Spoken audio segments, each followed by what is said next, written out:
एक बार फिर से आप सभी का स्वागत है डेली न्यूज एनालिसिस के अंदर। आज है 8 सितंबर 2022, गुरुवार का दिन है। आज का एनालिसिस हम स्टार्ट करते हैं। तो फर्स्ट ऑफ ऑल आप स्क्रीन के सामने जो इमेज देख पा रहे हो वो है लिज ट्रस की, जो कि 6 तारीख को अपॉइंट की गई है ब्रिटेन की प्राइम मिनिस्टर के तौर पे। उनके सामने बहुत सारे चैलेंज हैं जिनको कि उनको हैंडल करना है, जिसके रिगार्डिंग हमारी प्रीवियस जो एनालिसिस है उसमें बात भी हुई है।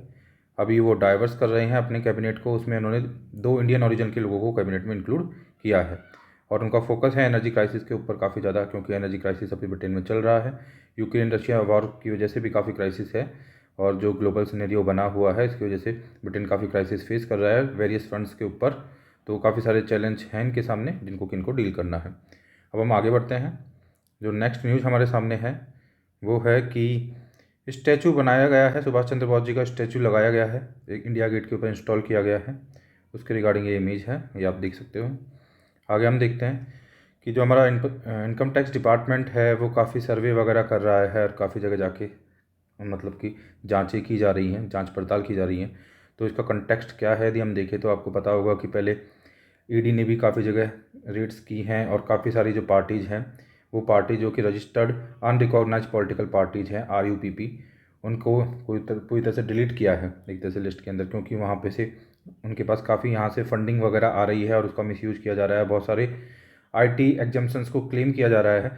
तो उसी में आगे बढ़ते हुए हमारे यहाँ पे जो इनकम टैक्स डिपार्टमेंट है उन्होंने भी जो ऑक्सफैम इंडिया है, CPR centre for policy research, global non profit organisation Oxfam and various kind of the organisation जो है उनके यहाँ पे थोड़ा सर्वे वगैरह जाके किए हैं, उसी एक्सरसाइज को आगे बढ़ाते हुए। और इस न्यूज़ के रिगार्डिंग यही था। तब हम आगे बढ़ते हैं। नेक्स्ट जो हमारे सामने न्यूज़ है उसमें निर्मला सीतारमन जी जो हैं वो बता रही हैं कि जॉब क्रिएशन और वेल्थ का डिस्ट्रीब्यूशन ये हमारा प्राइम फोकस के एरिया रहेंगे, कि जॉब को क्रिएट भी हमको करना है और वेल्थ का डिस्ट्रीब्यूशन भी बहुत ही अच्छे तरीके से करना है। इनकम इनक्वलिटीज़, वेल्थ इनक्वलिटीज़ जितनी कम हो सके उतना अच्छा है, जिनी कॉफिशेंट को जितना डाउन किया जा सके उतना अच्छा है। इनडायरेक्टली ये बोलना चाह रही है। तो यहाँ पे बताया जा रहा है कि इकोनॉमिक जो ग्रोथ है, underscoring that the country's economic growth remains a priority for the government, finance minister Nirmala Sitharaman ji बोल रही हैं। ठीक है। साथ में ही जॉब क्रिएशन और equitable distribution of wealth were the other focus areas, जहाँ पे कि गवर्नमेंट का एक प्राइम फोकस एरिया जो इकोनॉमिक ग्रोथ है, लेकिन मेयरली केवल इकोनॉमिक ग्रोथ नहीं, साथ ही साथ में यहाँ पे जॉब का क्रिएशन और इक्विटेबल डिस्ट्रीब्यूशन ऑफ वेल्थ भी हमारा मोटिव रहेगा। ये निर्मला सीतारमन जी बोल रही हैं अपनी स्पीच के दौरान। अब हम आगे बढ़ते हैं, नेक्स्ट न्यूज़ को देखते हैं। यहाँ पे दिखाया गया है कि कोविड डिस्ट्रेस बहुत ज़्यादा है और जो MSME को लोन एक्सटेंड किए गए थे emergency credit line guarantee scheme के अंदर, उन लोन के एक्सटेंड करने के बाद अभी सिनेरियो कुछ ऐसा बन रहा है कि 6 लोन्स में से, हर 6 लोन में से, ठीक है, एक जो हो गया है वो NPA में कन्वर्ट हो रहा है। 1 in 6 MSME loans accounts under the government pandemic relief package turns NPA। तो ये काफ़ी एक डिस्ट्रेसफुल सिचुएशन है जिससे कि हमारी MSME जूझ रही है और यहाँ पे पूरा दिखाया गया है आंकड़ों के थ्रू। यहाँ पे काफ़ी ज़्यादा इंपॉर्टेंट स्कीम है, इसको आपको याद रखना है। तो ये स्कीम लाई गई थी micro small and medium enterprises के लिए, है ना। और ये स्कीम क्या थी? स्कीम का नाम था emergency credit line guarantee scheme. कभी पूछ लिया जाए कि भाई किसके लिए ये स्कीम आई थी, तो आपको याद रखना है ECLG स्कीम जो थी वो एक तरह से रिलीफ पैकेज ऑफ कोविड-19 के तौर पे लेके आई गई थी और मई 2020 में कोविड-19 के रिलीफ पैकेज के तौर पे इस स्कीम को लाया गया। ठीक है। और 27 महीने हुए हैं अभी और इस तरीके का सिनेरियो बन गया है। इसके कुछ आंकड़े दिए गए हैं इस स्कीम के रिगार्डिंग कि नंबर ऑफ़ अकाउंट्स कितने हैं और टोटल नंबर ऑफ़ जो डिस्बर्स हुआ था लोन वो कितना था, उसमें से कितना NPA में कन्वर्ट हो चुका है, मीन्स कितने तो अकाउंट NPA में बदल चुके हैं और कितने जो है जो अमाउंट है वो NPA में बदल चुका है। ये फिगर आपके सामने है, आप इनको यूज कर सकते हो अपने आंसर राइटिंग में MSME के रिगार्डिंग कोई भी क्वेश्चन आता है तो। ठीक है। तो यहाँ पे बताया गया है कि 16.22 लाख जो अकाउंट्स हैं, जो कि 16.4% होते हैं 98.86 लाख अकाउंट्स का, है ना, वहाँ पे ये NPA वाली समस्या देखने को मिल रही है। तो this is all about like Covid distress की वजह से किस तरह से MSME जो हमारे हैं वो प्रॉब्लम को झेल रहे हैं और जो लोन एक्सटेंड किए गए थे emergency credit line guarantee scheme के अंदर वो लोन्स भी काफ़ी हद तक NPA में कन्वर्ट हो रहे हैं, है ना। तो एक लोन हर 6 लोन में से कन्वर्ट हो रहा है, तो ये एक सही कंडीशन नहीं है। अब हम आगे बढ़ते हैं। नेक्स्ट हमारे सामने जो न्यूज़ है वो है राजपथ आउट कर्तव्य पथ। तो राजपथ को रीनेम कर दिया गया है कर्तव्य पथ के नाम से। ये न्यूज़ हमने पहले भी देख ली थी। ठीक है। तो इसमें ये इवेंट हो रही है, कुछ इवेंट होने वाली है, उसके रिगार्डिंग बात की गई है और किस तरह से पहले था और अभी क्या हो चुका है, क्या नए इसमें फीचर्स ऐड किए गए हैं, जो रीडेवलपमेंट किया गया है उसके अंदर, ये सभी बात की गई है। आगे हम थोड़ी हिस्ट्री देख लेते हैं राजपथ की कि राजपथ क्या है। तो देखो, Rajpath was earlier known as Kingsway, इसे किंग्स वे के नाम से भी जाना जाता था। वहीं पे जनपथ को क्वींस वे के नाम से जाना जाता था। तो ये हिस्ट्री है राजपथ की और जनपथ की, ठीक है। लेकिन 75 ईयर्स ऑफ इंडिपेंडेंस अब हमें हो चुके हैं। अब हमारे लिए किंग्स वे, क्वींस वे, जबकि हम एक डेमोक्रेटिक कंट्री हैं, इस तरीके के वर्ड्स का होना, ठीक है, इस तरीके की चीज़ों का होना अब ठीक उचित नहीं है। क्योंकि हमारे यहाँ पे जो लोग एक्चुअली में डेमोक्रेसी जहाँ से पावर ड्राइव करती है वो होते हैं लोग, लोगों से हम पावर लेते हैं, तो लोग ही सर्वे सर्वा हैं, यहाँ पे हम ऐसा बोल सकते हैं। तो इस वजह से कुल मिला के इस तरीके के नाम को कन्वर्ट करना बहुत ज़्यादा जरूरी है, बदलना बहुत ज़्यादा जरूरी है। आगे बताया गया है, Rajpath implies the idea of a king who rules over the ruled, whereas in the independent democratic new India, it is public who are supreme and the government and public servants are here to serve and fulfill their needs। तो ऐसा बोला गया है। आगे बताया गया है, the Kartavya Path will also inspire everyone who visits और cross this road to fulfil their duties. तो ये जो कर्तव्य पथ है ये पूरी तरह से इंस्पायर भी करेगा लोगों को जो यहाँ पे विजिट करने के लिए आएंगे। तो किस चीज़ के लिए इंस्पायर करेगा? अपनी ड्यूटीज़ को फुलफिल करने के लिए इंस्पायर करेगा कि वो लोग अपनी ड्यूटीज़ को फुलफिल करें। तो ये था इसके रिगार्डिंग। अब हम आगे बढ़ते हैं। अब एक काफ़ी इंपॉर्टेंट जो है BTR एक तरह से है, BTR के बारे में जानते हैं कि क्या है BTR, blue transformation road map. ये है क्या? FAO का जो ये इनिशिएटिव है, इसमें क्या किया जा रहा है BTR के अंदर, काफ़ी इंपॉर्टेंट है, ध्यान रखना है। कंटेक्स्ट क्या है देखते हैं। FAO has recently release BTR to give importancy to aquatic food system as the drive of employment.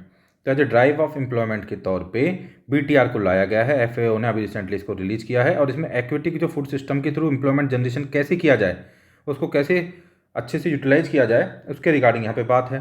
तो यहाँ पे क्या क्या बात है कि एक्विटिक फूड सिस्टम को किस तरह से ड्राइव किया जाए एम्प्लॉयमेंट की तरफ, इंक्लूसिव ग्रोथ की तरफ, सस्टेनेबल डेवलपमेंट गोल्स को फुलफिल करने की तरफ और एनवायरमेंटल रिकवरी के लिए।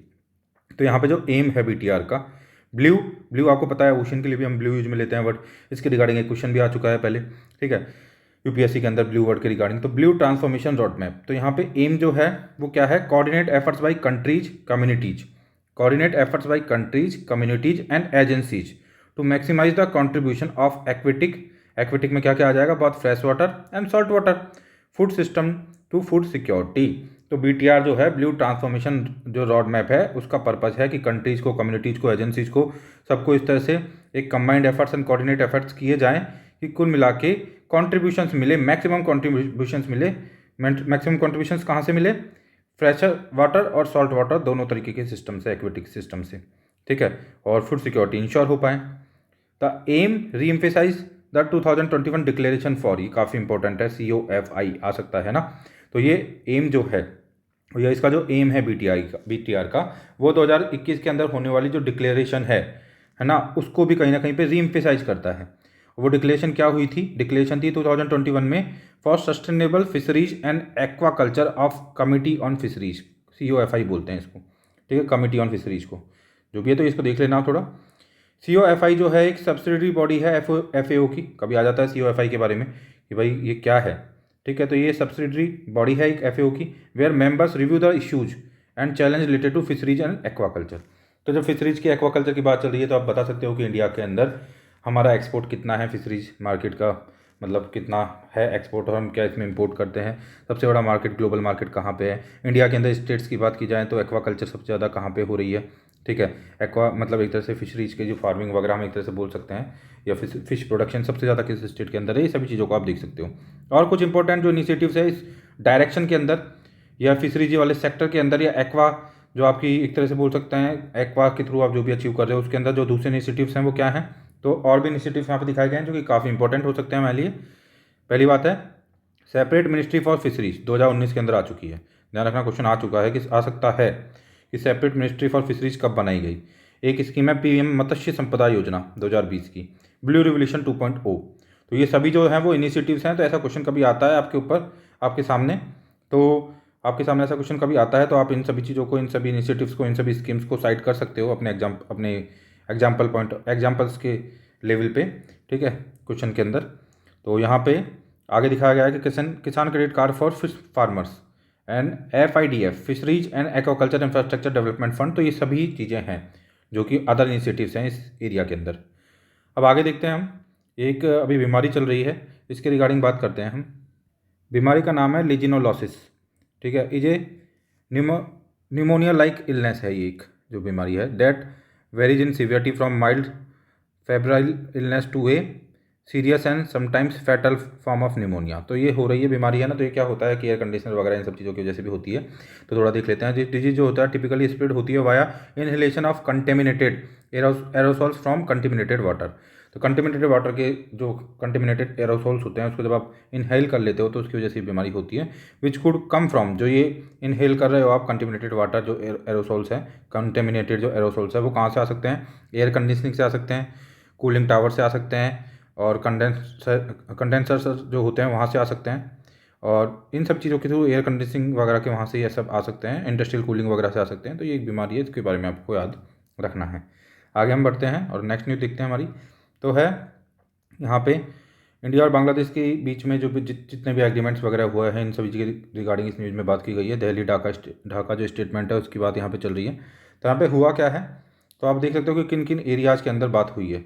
These are the key takeaways from Bangladesh Prime Minister Sheikh Hasina's meeting with Prime Minister Narendra Modi ji and other top leaders during her visit to India over the last 2 days। तो ये visit पे आई हुई थी, आपको पता है, और काफ़ी ज़्यादा ये फोकस में थी पूरी विजिट जो थी वो, ठीक है। तो इसमें क्या क्या एक तरह से हम बोल सकते हैं कि की टेक अवेज क्या है, तो हम देखते हैं। की टेक अवेज कुल मिला के ये रहे हैं स्कीम के अंदर नहीं सॉरी इनकी विजिट के अंदर।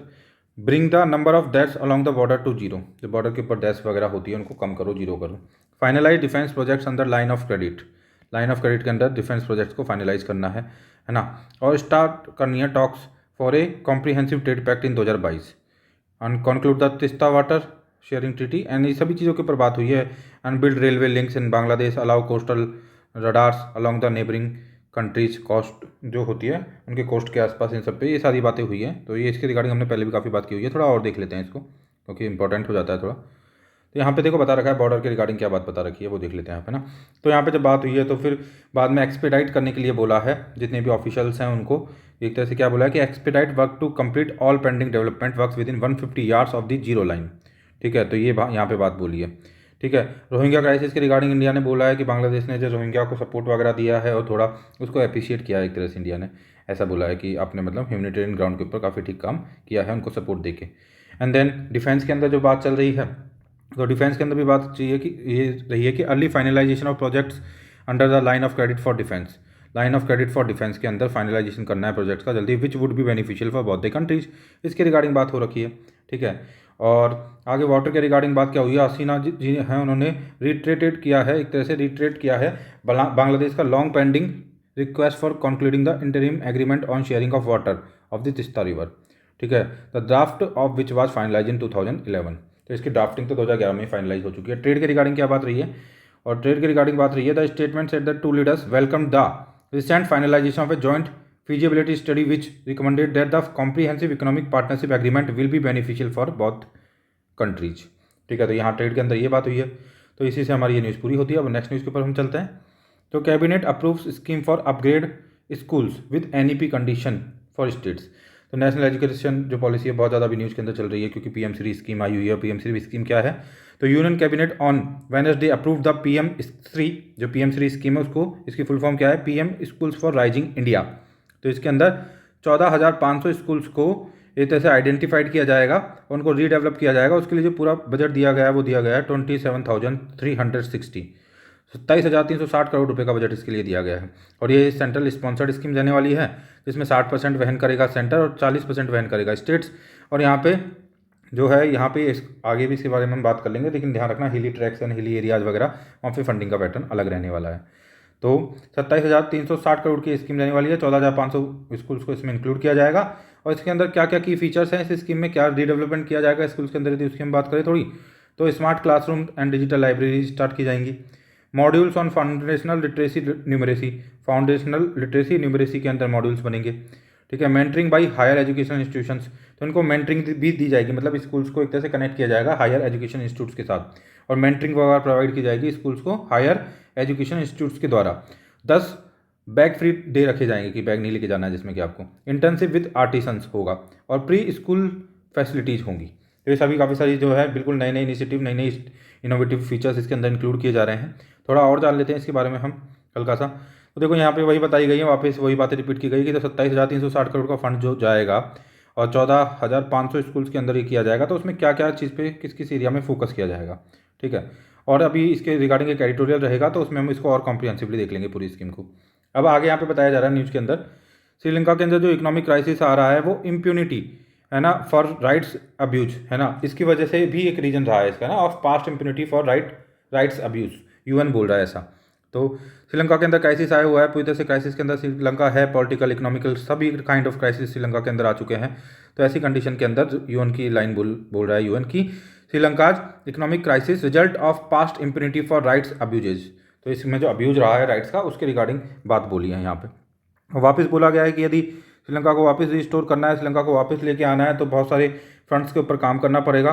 For sustainable development to take place it is vital to recognise and assist Sri Lanka to address the underlying factors. तो किन किन चीज़ों पर ध्यान देने की जरूरत है, which have contributed to this crisis. तो उन सभी चीज़ों को एक तरह से ध्यान दे के रिजॉल्व करने की ज़रूरत है, जिनकी वजह से कि ये क्राइसिस आया है, ठीक है। इसमें से एक लाइन ये भी है, इसकी वजह से भी क्राइसिस आया है, ये इन्होंने बोल दिया है।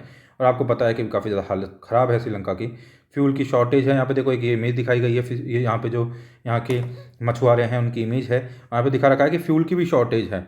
और रन अवे इन्फ्लेशन इतना ज़्यादा है कि कंट्रीज़ के अंदर कि फिशरमैन जो है उनको कैरोसिन भी प्रिक्योर नहीं कर पा रहे हैं वो, ठीक है, जो कि नीडेड होता है पावर देने के लिए उनकी बोट्स को। तो ये काफ़ी ज़्यादा मतलब कि फ्रेजाइल कंडीशन के अंदर श्रीलंका भी है। तो इंडिया के आसपास नेबर्स की बात की जाए तो पाकिस्तान श्रीलंका दोनों की हालत अभी ठीक नहीं है, और पाकिस्तान भी अपने आप में उसकी इकोनॉमी को भी बहुत बुरा इम्पैक्ट आया है इस बाढ़ की वजह से, जो बाढ़ चल रही है ऑनगोइंग बाढ़। और उसके अलावा इकोनॉमिक क्राइसिस पहले से भी पाकिस्तान में देखने को मिल रहे थे, पॉलिटिकल क्राइसिस भी थे पाकिस्तान के अंदर। अभी नेक्स्ट ईयर पाकिस्तान में इलेक्शन भी होने वाला है, तो काफ़ी सारा पाकिस्तान जो है एज ए नेबर हमारा वो भी काफ़ी फ्रेजाइल कंडीशन के अंदर है, हमारा नेबर जो पाकिस्तान है। और श्रीलंका का भी इकोनॉमिक कंडीशन अच्छी नहीं है, पॉलिटिकल कंडीशन भी अच्छी नहीं है। अब हम आगे बढ़ते हैं, नेक्स्ट न्यूज़ को देखते हैं। तो Albania cuts Iran ties over cyber attack है ना, और यूएस ने भी बोला है कि हम भी एक्शन लेंगे, ठीक है। तो इसमें रहा क्या है एक तरह से बात कि यहाँ पे अल्बेनिया है, आपको ध्यान रखना है अल्बेनिया के यहाँ पे जो है मैप के अंदर देख लेना है अल्बेनिया को अच्छे से, ठीक है। और ये जितनी भी लोकेशंस है, एडियाटिक सी, आयोनियन सी, इटली, ग्रीस के ऊपर इस जगह पे ये आ रहा है, मैकडोनिया, ठीक है। ये सभी कंट्रीज़ को आपको देखना है यहाँ पे। और लेक जितनी भी लेक्स हैं यहाँ से क्वेश्चंस बन सकते हैं, तो इनको थोड़ा देख लेना है आपको, स्क्रीन को थोड़ी देर के लिए पॉज करके, ठीक है। तो दिस इज अल्बेनिया, ओके। अब हम यहाँ पे देखते हैं ताइरेन, ओके।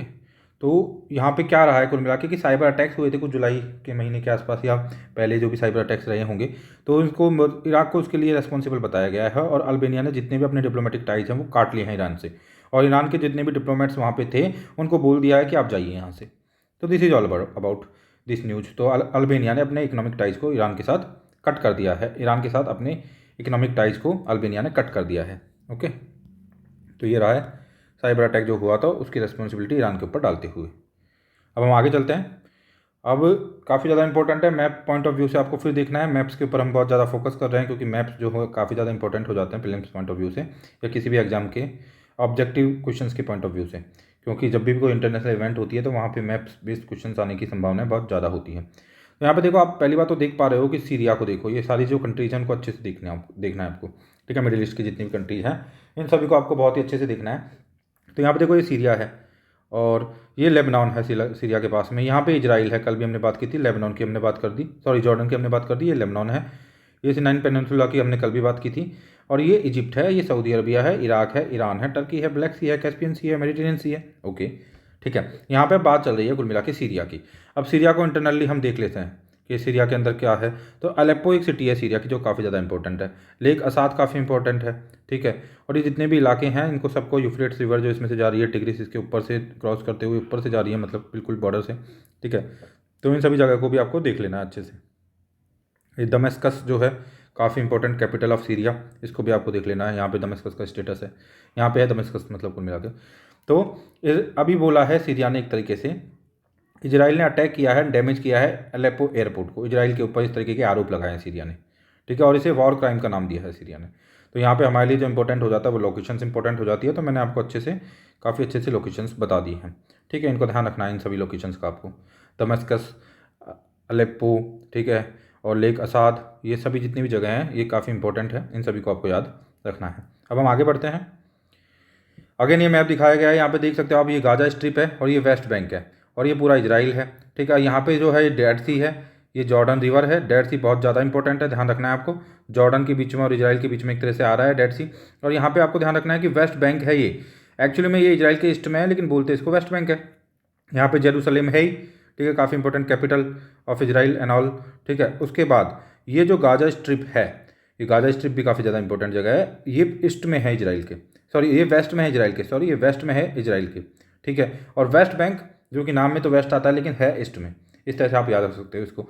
सी ऑफ गैलीली काफ़ी ज़्यादा इंपॉर्टेंट है, सी ऑफ गैलीली ये रहा और डेड सी ये रहा काफ़ी। और गोलन हाइट्स जो हैं वो इजराइल अभी सीरिया के अंदर आती हैं, और ये जो गोलन हाइट्स है ये पहले कैप्चर कर ली गई थी इजराइल के द्वारा एक टाइम पे। ठीक है, और ये काफ़ी कंट्रोवर्शियल जगह रहती है गोलन हाइट्स जो है वो। तो this is all about like this map, जो कि हमने काफ़ी कॉम्प्रिहेंसिवली आपको बता दिया है। आगे अब हम बढ़ते हैं और नेक्स्ट न्यूज़ को देखते हैं। तो अब हमारे सामने जो है वो है पीएम श्री जो स्कीम है उसके रिगार्डिंग बातें हैं। तो स्कूल्स को अपग्रेड किया जाएगा, है ना, एनईपी के स्टैंडर्ड के रिगार्डिंग, उसके रिगार्डिंग इसमें एडिटोरियल में हम देखेंगे कि क्या है पूरा कुल मिला के। तो आपको पता है according to ministry of education, जो कि पहले ह्यूमन रिसोर्स मतलब मिनिस्ट्री थी कुल मिला के, अभी इसको क्या बदल दिया है, तो कुल मिला के ह्यूमन रिसोर्स डेवलपमेंट मिनिस्ट्री थी उसको बदल के अब मिनिस्ट्री ऑफ एजुकेशन कर दिया है। तो according to ministry of education the scheme will be called PM Shri, जिसके बारे में हमने देख लिया था, PM school for rising India. इस स्कीम के अंदर 14,500 जो स्कूल्स हैं उनको एक तरह से रीडेवलप किया जाएगा, स्टेट्स की स्कूल्स को, यूनियन टेरिटरीज की स्कूल्स को एनईपी के स्टैंडर्ड एनईपी के फीचर्स को उसमें उन स्कूल्स में इनकलकेट किया जाएगा, इंक्लूड करवाया जाएगा। ठीक है, ये तरह हम बोल सकते हैं। तो यहाँ पे जो की फीचर्स ऑफ एनईपी की हम बात करते हैं, तो अभी एनईपी का जब हमें मौका मिला है तो की फीचर्स को देख लेते हैं। तो एनईपी फॉर स्कूल्स इनविसाज एक कैरिकुलर स्ट्रक्चर, ठीक है, जिसमें क्या होगा, teaching style categorise in the four stage. तो इसमें क्या होगा, टीचिंग स्टाइल और कैरिकुलर स्ट्रक्चर के बिहाफ पे 4 स्टेट्स के अंदर इसको बांटा गया है एक तरह से। ये curricular structure and teaching style categorise in 4 stage. पहला है फाउंडेशनल, दूसरा है प्रिपेरेटरी, थर्ड है मिडिल एंड फिर है सेकेंडरी। तो इसमें एनईपी के अंदर जो फर्स्ट में स्टार्टिंग में फाउंडेशनल है उसमें प्री स्कूल ग्रेड 1 एंड 2 रहने वाली है ना। इसके अंदर क्या होगा, शुड इन्वॉल्व, इसमें क्या इन्वॉल्व किया जाएगा, प्ले बेस्ड लर्निंग, इसमें लोगों को प्ले बेस्ड लर्निंग को बच्चों को दिया जाएगा इसमें ना। एंड बाद में जो आपकी प्रिपेरेटरी जो एक तरह से हम बोल सकते हैं लेवल है, जो कि 3rd से लेकर 5th स्टैंडर्ड तक रहती है, उसमें लाइट टेक्स्ट बुक्स वगैरह प्रोवाइड की जाएंगी, इंट्रोड्यूस की जाएंगी, और कुछ फॉर्मल क्लासरूम टीचिंग वगैरह होगी। उसके बाद में जब हम मिडिल लेवल पे चले जाते हैं, जो कि 6 क्लास से लेकर 8 क्लास तक होता है ना। तो इसमें क्या होगा 6 क्लास से 8 क्लास तक। तो उसके बाद फिर सेकेंडरी जो स्टेज है उसमें आपका 9th क्लास से 12th क्लास तक है। और 9th क्लास से देखो, subject teachers are to be introduced in the middle level, subject teachers को एक तरह से इंट्रोड्यूस किया जाएगा मिडिल लेवल में। एंड फाइनली जो आपका लास्ट वाला जो लेवल है जिसे बोला गया है सेकेंडरी स्टेज, इसमें 9th क्लास से 12th क्लास तक को बताया गया है। तो यहाँ पे multidisciplinary with no hard separation between, जैसे आज सेपरेशन है ना कि आर्ट्स बिल्कुल अलग है, साइंस बिल्कुल अलग है, सारी स्ट्रीम्स बिल्कुल अलग है, वैसा हार्ड सेपरेशन नहीं रखा जाएगा इसमें। और मल्टी डिसिप्लिनरी जो होगा इसके अंदर आर्ट्स एंड साइंस और अदर डिसिप्लिन को रखा जाएगा, मतलब इतना ज़्यादा इसमें हार्ड सेपरेशन नहीं होगा, सब्जेक्ट्स आप ले सकते हो, है ना, इस तरह से। तो this is all about like इसके बारे में। अब हम आगे बढ़ते हैं। ये सेंट्रली स्पॉन्सर्ड स्कीम है, तो सेंट्रली स्पॉन्सर्ड स्कीम है तो 60-40 का रेशो रहने वाला है मैक्सिमम स्टेट्स एंड यूटीज़ के अंदर। ठीक है, लेकिन इन केस ऑफ जो आपका नॉर्थ ईस्टर्न स्टेट्स है, Himachal Pradesh, Uttarakhand, Jammu Kashmir and UTs without legislature जो है, वहाँ पे जो फंडिंग का पैटर्न होगा वो 90% जो वहन करेगा वो वहन करेगा सेंटर। ध्यान रखना है आपको। ठीक है, तो ध्यान रखना है इस चीज़ को। आगे देखते हैं वेयर एंड हाउ, तो कैसे होगा। PM Shri scheme will be application based which means state will have to identify school for upgradation under the scheme. यहाँ पे स्टेट्स को आइडेंटिफाई करना पड़ेगा, आइडेंटिफिकेशन की जो जिम्मेदारी है वो स्कूल्स पे, वो स्टेट्स पे दी गई है कि कौन से स्कूल से इनका अपग्रेडेशन करना है। Subsequently schools will be required to self apply online, इसके बाद स्कूल्स को खुद भी ऑनलाइन अप्लाई करने के लिए अलाउ किया जाएगा। According to selection methodology decided by the central government, states and UTs interested in getting included under the scheme will have to first agree to implement NEP in its entirety. तो ये एक condition भी इन्होंने रखी है कि यदि selection methodology के अंदर इस चीज़ को ध्यान रखा जाएगा कि जो भी स्टेट्स और यूटी इंटरेस्टेड हैं इंक्लूडेड अंडर द स्कीम के अंदर आना चाहते हैं, will have to first agree to implement, उनको सहमत होना पड़ेगा, agree to implement the NEP in its entirety. ठीक है, तो ये बात है। अब आगे चलते हैं। व्हाट इज द डिफरेंस, कि डिफरेंस क्या है। PM Shri school will be different from existing school, जो गवर्नमेंट होगी वो डिफरेंट किस तरीके से होंगी, क्या उनके अंदर अपग्रेडेशन किए जाएंगे एक तरह से। ठीक है, तो इसमें इंफ्रास्ट्रक्चर काफ़ी अच्छा हो जाएगा, इसमें काफ़ी वेल इक्विपेड लैब्स होंगी। ठीक है, और इसमें स्मार्ट क्लासरूम्स होंगे और लाइब्रेरीज होंगी, स्पोर्ट्स इक्विपमेंट्स होंगे, आर्ट रूम होंगे एंड साथ ही साथ में क्या होगा, एंड शैल ऑल्सो भी developed as green school with water conservation वगैरह होगा, वेस्ट रिसाइकलिंग होगी, एनर्जी एफिशिएंट इंफ्रास्ट्रक्चर होगा, integration of organic lifestyle in curriculum होगा। These schools will also offer mentorship, ये मेंटरशिप भी ऑफर करेंगी to other schools in their vicinity, अपने आसपास के स्कूल्स को ये विसिनिटी में क्या ऑफर करेंगी, मेंटरशिप को भी ऑफर करेंगी। साथ ही साथ में इसमें और भी चीज़ों को इंक्लूड किया जाएगा, लाइक क्या होगा कि special modules on improving foundational literacy and numeracy, इसको देखा जाएगा। Each school will be linked and connected to the higher education institution for mentoring, ये मैंने पहले भी बात बता दी थी कि मेंटरिंग के लिए हर स्कूल को लिंक किया जाएगा, कनेक्ट किया जाएगा हायर एजुकेशन इंस्टीट्यूट्स के साथ में। And there will be provision for internship with local artisans, local artisans के साथ इंटर्नशिप का प्रोविजन भी रखा जाएगा। जो पैडागोगी होगी adopted in these schools will be more experimental, holistic, integrated, play toys based, और मतलब खेलने कूदने के को इंक्लूड करते हुए होगा सब कुछ, है ना। इंक्वायरी ड्रिवन होगा, discovery oriented and learner centre, discussion based, flexible and enjoyable होगा पूरा, जो पूरा पैडागोगी यहाँ पे अडॉप्ट की जाएगी ना वो। Central government set in A statement and focus will be on learning outcomes of every child in every grade. तो इस तरह से ये एनईपी की जो स्कूल्स होंगी इस तरह से अलग होंगी, इस तरह से डिफरेंट होंगी, हम ऐसा बोल सकते हैं, ठीक है। इस तरह से मतलब इसमें अपग्रेडेशन किया जाएगा, इस तरह से एनईपी के साथ इसको अलाइंड किया जाएगा, इन स्कूल्स को अलाइंड किया जाएगा। अब हम आगे बढ़ते हैं, तो हमारे सामने जो नेक्स्ट है वो है थॉट फॉर फूड, ठीक है। इसमें क्या बताया गया है, disruption of supply chain due to Ukrainian जो वॉर है, यूक्रेन का जो यूक्रेन और रशिया का जो वॉर चल रहा है, ठीक है, यूक्रेनियन जो वॉर है उसमें क्या हो रहा है कि इम्प्लीकेशन इंडिया की फूड सिक्योरिटी के ऊपर क्या इंप्लीकेशन इसके हो सकते हैं, उसके रिगार्डिंग बात चल रही है। तो यहाँ देखो काफ़ी इंपॉर्टेंट है, कुछ आंकड़े हैं जो आपको ध्यान देना है। अकॉर्डिंग टू जो फूड एंड एग्रीकल्चर ऑर्गेनाइजेशन है, food price index has increase by 30%। तो जो फूड प्राइस इंडेक्स है वो 30% से बढ़ गया है 2021-22 के अंदर। The last time it had increase in similar proportion was in 2010 and 11, 2010 और 11 के अंदर इतना ज़्यादा बढ़ा था, अब इतने टाइम बाद इतना ज़्यादा बढ़ा है। और इस फिनोमिना की वजह से 2010-11 में अरब की क्रांति भी हुई थी, अरब स्प्रिंग भी आई थी। आपको बताना कि किस कंट्री से अरब स्प्रिंग स्टार्ट हुई थी और क्या थी अरब स्प्रिंग, आप कमेंट बॉक्स में इसको बता सकते हो। Currently at a time when कोविड-19 पैंडेमिक जो है had already disrupted the food supply chain, तो पहले ही हम प्रहार झेल चुके हैं कोविड-19 का, ठीक है। और अब जिस तरह से टेंशन्स बढ़ रही हैं और जिस तरह से जो पुतिन जी हैं और यूक्रेन का जो वॉर को वो आगे लेके जा रहे हैं, और रशिया यूक्रेन का वॉर जो चल रहा है वो सभी चीज़ें सिचुएशंस को और ख़राब कर रहा है। क्यों? क्योंकि Russia and Ukraine represent 27% of the world market for wheat, गेहूं का जो मार्केट है उसका 27% ये दो जो कंट्रीज हैं वो रिप्रेजेंट करती हैं, ठीक है। तो काफ़ी इंपॉर्टेंट है। 16% of the corn, 23% of the barley and 53% of the sunflower. तो आप सोच सकते हो कि कितना बड़ा इम्पैक्ट हो सकता है, ठीक है, और हो भी रहा है। In peace time the Black Sea ports now blocked account for about 95% of the grain exports from Ukraine, जो कि अभी ब्लॉक हो रखे हैं। तो कितनी खराब सिचुएशन है, आप समझ सकते हो इससे। और 26 countries mainly in Africa, West Asia depends on Russia and Ukraine for more than 50% of their wheat imports. अब इंडिया के बारे में आप बात कर रहे हैं फिर आगे कि हमारे प्राइम मिनिस्टर जी बोल रहे थे अप्रैल 2022 के अंदर कि यदि WHO चाहे, WHO अलाउ करता है तो India can feed the world if the WTO, sorry not WHO, WTO allow करता है तो India can feed the world. तो इंडिया वर्ल्ड ट्रेड ऑर्गेनाइजेशन यदि अलाउ करता है तो इंडिया पूरे संसार को खाना खिला सकता है। India can feed the world, India पूरे संसार को खाना खिला सकता है, मतलब इंडिया वर्ल्ड को फीड कर सकता है ना, जितना भी लेवल पे हो सके तो वहाँ तक तो कर ही सकता है। तो India can feed the world, खिला सकता है खाना इंडिया वर्ल्ड को। तो लेकिन बाद में क्या हुआ, however just 1 month later New Delhi banned wheat export, New Delhi ने बैन कर दिया व्हीट का एक्सपोर्ट को, to control rising domestic price amid, क्योंकि हमारे यहाँ पे खुद के अंदर इंटरनली हीट वेव्स वगैरह अनसर्टेनिटी आ गई थी काफ़ी ज़्यादा, उन सब चीज़ों की वजह से अनसर्टेनिटी से डील करने के लिए बाद में क्या किया गया, एक्सपोर्ट को रोक दिया गया, बैन कर दिया गया। तो एक इन्वेस्टिगेशन हुई है बाई लाइट हाउस रिपोर्ट के द्वारा, नॉन प्रॉफिट मीडिया आउटफिट है ये, जिनके अंदर क्या निकल के आया है कुल मिला के कि अभी 2008 के अंदर भी ये क्राइसिस जब आया था उससे कोई लेसन लर्न नहीं किया गया, that no lessons had been learn from the food crisis of 2008। It reports that influx of speculators and be observe in the Paris milling wheat market the bench. चलो ये हमारे लिए काम की चीज़ नहीं है इतनी ज़्यादा, है ना। अब आगे बढ़ते हैं, और इसमें क्या है, इन इंडिया एवन थो the year long farmers protest have force. तो मतलब अभी क्या हुआ कि काफ़ी फार्मर्स बिल्स आए हुए थे, है ना, एंड देन फिर काफ़ी लंबा प्रोटेस्ट चला, एंड देन फाइनली क्या हुआ कि जो आपको पता ही है पूरा किस तरह से हिस्टोरिकल ये पूरा रहा है पूरा सिस्टम, कि बाद में इसको हटा लिया गया, जो इनफेमस लॉस थे, फार्मर्स लॉ जो इनफेमस थे उनको बाद में स्क्रैप कर लिया गया, उसके बारे में आपको पता है।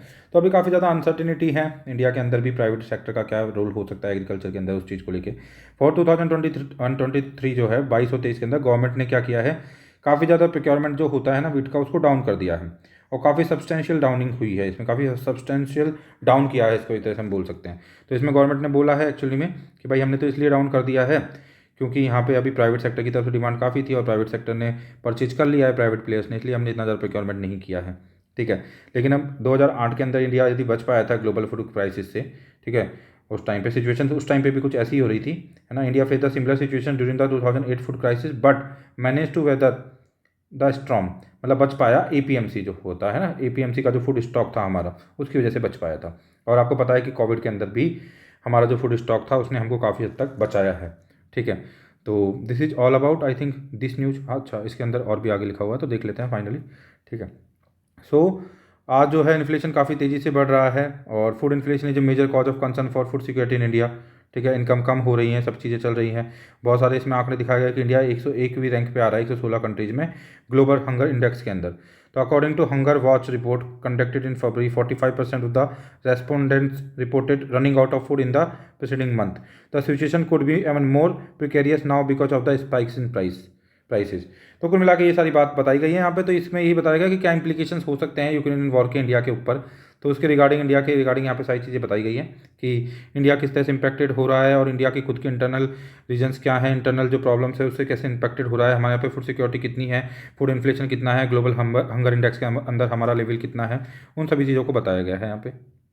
तो इसके सॉल्यूशन के तौर पे क्या किया जा सकता है, तो उसमें राइटर लिखते हैं कि इंडिया को जो गवर्नमेंट है उनको इंश्योर करना पड़ेगा थोड़ी ट्रांसपेरेंसी और ज़्यादा हो फूड स्टॉक्स के अंदर, और थोड़ा रेगुलेशन हो प्राइवेट सेक्टर का भी। और जो काफ़ी बार प्राइवेट सेक्टर क्या करता है, क्या कर लेता है, होर्डिंग कर लेता है, काफ़ी ज़्यादा स्टॉक कर लेता है ना, तो उन सब चीज़ों को रोका जाए, ओपेकनेस लाई जाए थोड़ी, और जो है फूड स्टॉक वगैरह को अच्छे से मतलब कि ट्रांसपेरेंटली रखा जाए पूरा। तो इन सब चीज़ों के थ्रू और कहीं ना कहीं पे काफ़ी सारी प्रॉब्लम्स को रिजॉल्व किया जा सकता है।